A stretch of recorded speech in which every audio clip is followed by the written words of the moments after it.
Now let's talk about our Mailchimp Pro add-on. With Pro add-on, you can add a acceptance checkbox like this. So if your user check this, that's when they get subscribed to your Mailchimp account. Otherwise, they don't. So this will make your form more compliant with different laws and policies. So let me show you how it works. So you need to enable these 3 plugins. And now you need to go to all add-ons and enable Mailchimp Pro. So you need to make sure Mailchimp Free is also installed. Now at this point of this video, I will request you to check the basic setup of Mailchimp. A link of that video should pop up by now. So check that and come back here for the further instructions. Now, if you have already checked that video, now we go back and open our Mailchimp form. So here we scroll down and we need to enable the Mailchimp acceptance checkbox and we hit save. Now we add it like this.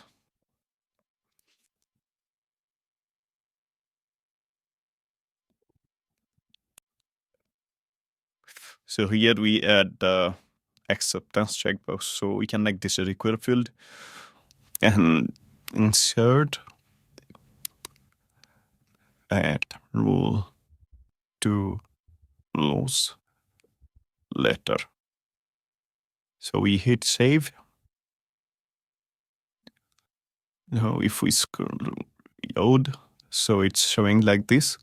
You can style the design a little bit. We will be adding a design in our future versions. So until users check this one, they won't be able to fill the form. That's one thing, because we make this a required field. Otherwise, the default setting is if you make this required or not. If the user doesn't check it, then the data will not go to Mailchimp, whether you set up everything on the back end or not. So that's basically to comply with different policies. Now, if we make this like this, we mark this as default and we hit save. So now it's already checked as default. So that's a better way, like it's already checked, user can uncheck or check it. So that's how the Mailchimp checkbox add-on works. Let me know in the comments if you have any questions.